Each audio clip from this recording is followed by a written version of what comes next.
It was all fun and games until we crossed the bridge. The closer we got, the more the sunlight began to fade. That I was minutes away from being in prison at one of the most notorious jails in the country.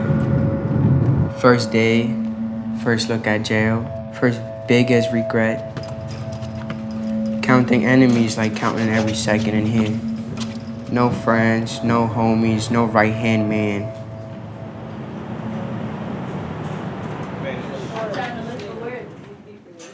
Now let me not try to use regular words.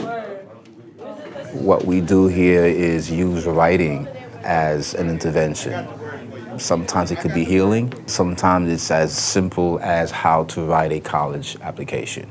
I'm Jessica, and this is Prison Rights. And for the next 7 weeks, we're going to be doing a memoir writing workshop. Bro, I can't even see these words, bro. I'm not doing nothing. Before you can edit anything, you got to get something on the page. Okay. So just let it flow. I am from Prospect, from churches to parks. I am from graffiti on messy walls, pollen in the air, that's dirty air. Respectable, righteous. Oh, yeah, righteous. Righteous? Yeah, I like that one. When I was in high school, I was told by all the teachers that I was stupid and special ed because I didn't know how to write the way they wanted me to write. This teacher, she was really smart because on Fridays, she would do something called free writing. I don't care about your spelling. I don't care about what you're gonna do. Just write. Yeah. And that's how she found out that I not only I could write, but I was mean with my pen. And she looked at my paper and she said, "You're not special ed." I said, "I've been trying to tell them." She said, "You're just bored. Can you relay the information to me?" That's intelligence. What got me here was this girl, you know. Her family didn't really like me, especially her uncle. And one day I seen him in the street. He's telling me I can't be there. So I just tell him, first of all, I'm not here to see you. Second of all, I'm in the street. You can't tell me what to do. I'm in the street, come on. So then we start fighting because he starts swinging at me. I defend myself and it ended up bad. And because he's needed surgeries on his face, they also try to hit me with attempt murder.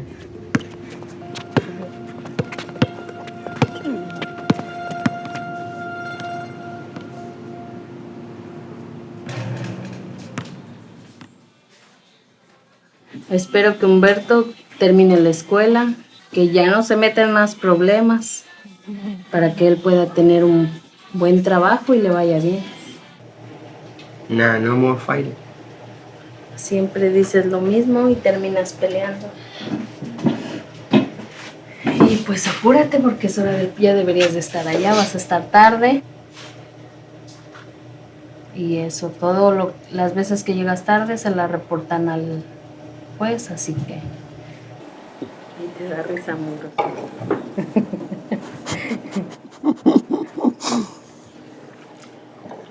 Nah, I love you.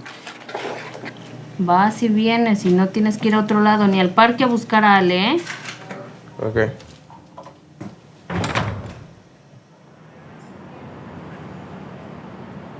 I grew up like in a big household with a bunch of brothers, sisters, cousins, uncles, everybody. And then when they divorced, like all that just got taken away from me. You know, my stepfather left my mom's the apartment. My mom, she wasn't stable at the time. She was, you know, messing around with drugs. So I went from like having a household full of people to just being alone. So it was kind of like traumatizing.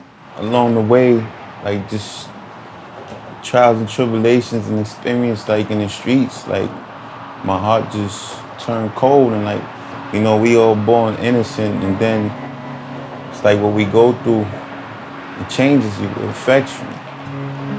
And somewhere down the line, it created a monster.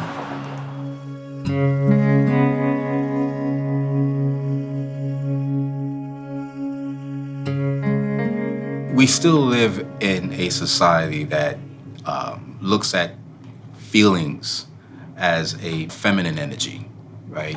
Masculine energy doesn't always equate to expressing your feelings.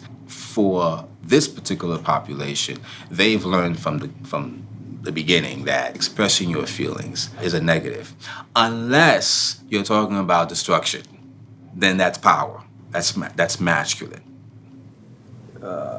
What do I need to do? If I took a detour, I took a wrong turn, and I realized, oh shit, I took a wrong turn. Stick it up and, face the consequences of the actions you've taken. So it's like you can't keep running away from what you just did. It's just gonna keep coming back to you, and sometimes even worse. Where's all this wisdom coming from y'all? Everybody has wisdom. Sometimes people just make bad decisions in life and trip and don't know how to come right back from them. Everybody needs help. You're not gonna get through life by yourself. Admitting that you need help, that's real. Can't force nobody to do what they don't want to do. Yeah, that's true. Feel me? If they don't want to be in this program, the other option for them is jail. When I went to prison, I met dudes that had 20 years and 30 years, and some of them ain't never coming home. Some of them looked at me like, you got a chance. Like, don't destroy your life, don't waste your life, and be dead in the street. Before I went in, I met my wife. So just me, having that love, it's like I had something stronger to believe in than myself. You gonna sleep all day? Huh? Don't want to hear nothing. You gonna sleep all day? He been sleeping all day. I started out writing in prison through a program. It was like a writer's workshop. So basically it was just like to kill time, and being in a dorm all day is like you get bored. It was like a dream, and deep down inside I wish it was. When I got the phone call, I swear it was like deja vu. I don't really talk to people about my problems and things I went through. When I get a pen and a pad, I could pour my heart in it. Listen, nobody wants to be in jail. Nobody really wakes up in the morning and says, I think I'll go to prison today. Yes, there are realities that create obstacles, but if we can focus on how you're making your choices, or rather how you're reacting to these obstacles, makes a big difference. When you have a kid who says, no, that's not me. I made a mistake, but I'm out of here. That's a spark. Most of these problems she caused me was because of her family. Her family don't really like me. Her family is the one who keep calling the cops on me, making stories up. So, I had some time in there to think about not just her and things I did wrong. Every time I used to get her in my head or something, I just get a pencil and draw. The beauty of a rose reminds me of you. Yet trillions of roses in this world and still can't find another one like you.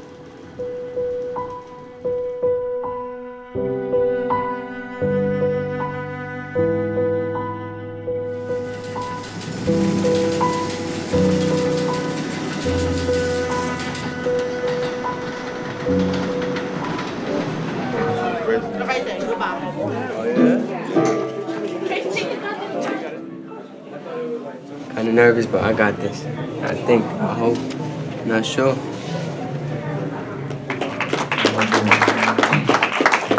So I'm kind of nervous and shy. I'm not used to speaking in front of people, but you want us now, that's what they told me. But in the end, when the smoke cleared and it was all said and done, it was never a us thing. That's what they showed me. Thank you. Where I'm from, it don't matter. Where my people from, where your people from. Culture, religion, race are beautiful things and what makes us all connect to each other. Thank you. So this is not just about you. Now you get to influence the younger ones coming up after you. You have the responsibility to shape their self-image and how others perceive us. There's a saying, if you want to hide something from the black man or the Latino, put it in a book. There's another saying, the more you know, the more you owe. It means you now have to apply what you've learned, that you have an obligation to do better, reach higher, and give back. There is nothing more gangster than that. Yeah.